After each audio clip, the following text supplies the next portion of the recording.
तो दोस्तों, जैसा कि आप स्क्रीन पर देख सकते हैं, रूस ने अपने इतिहास का सबसे ताकतवर हथियार यूक्रेन के खिलाफ युद्ध के मैदान में उतार दिया है। और जो लोग नहीं जानते ये कौन सा हथियार है, तो इसका नाम है सुखोई Su-70 ओखोतनिक बी, और इसका निक नेम है हंटर बी। दरअसल ये एक प्रकार का स्टेल्थ बम वर्षक विमान है। जी हाँ, ये एक बॉम्बर है जो कि स्टेल्थ है। जिस प्रकार से अमेरिका का B-2 स्पिरिट बॉम्बर है, कुछ इसी प्रकार से है रूस का Su-70। और अब रूस ने अचानक से यूक्रेन के खिलाफ इसे युद्ध के मैदान में भेज दिया है। और इसी के साथ अमेरिका के बाद रूस दुनिया का एकमात्र ऐसा देश बन चुका है जिसके पास न सिर्फ एक स्टेल्थ बम वर्षक विमान है, बल्कि वो इसे युद्ध के मैदान में इस्तेमाल भी कर रहा है। इससे पहले ये खिताब सिर्फ अमेरिका के B-2 स्पिरिट बॉम्बर को हासिल था, लेकिन अब रूस का सुखोई S-70 भी इस श्रेणी में आ चुका है। और आपको बता दूं,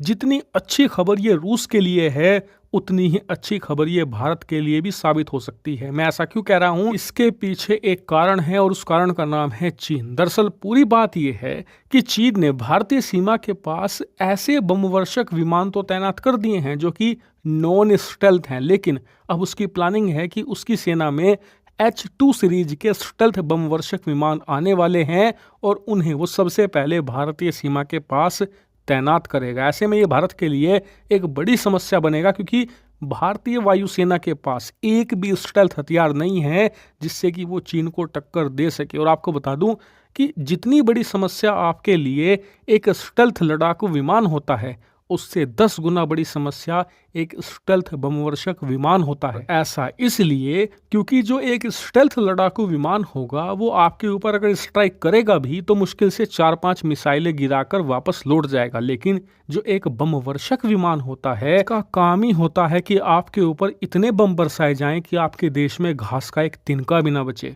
ऊपर से अगर स्टेल्थ है तो आपके ऊपर हमला करने आएगा, आपको पता भी नहीं चलेगा कि किस दिशा से आ रहा है, कब आया, कब हमला करके वापस लौट गया। और बमवर्षक विमानों की कैपेसिटी बहुत ज्यादा होती है। रण के लिए एक छोटे से छोटा बमवर्षक विमान भी अपने साथ करीबन 30 से लेकर 40,000 किलोग्राम तक के बम ले जा सकता है। यानी कि जब आप पर यह स्ट्राइक करेगा तो आपके पूरे देश के एक हिस्से को हिलाकर रख देगा।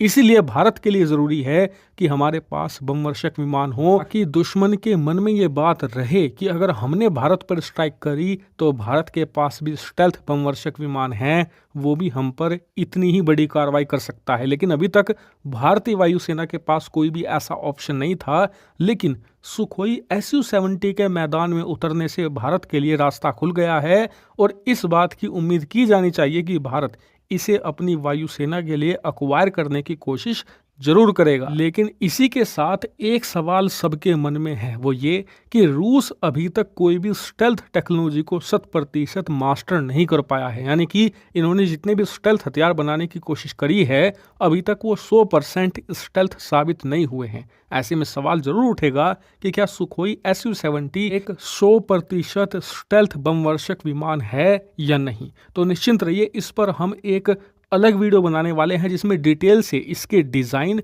इसके स्पेसिफिकेशन को साथ लेकर एनालिसिस करेंगे और देखेंगे कि ये कितना स्टेल्थ है या फिर स्टेल्थ नहीं है। उसका आप इंतजार कीजिए, इसीलिए चैनल को सब्सक्राइब कर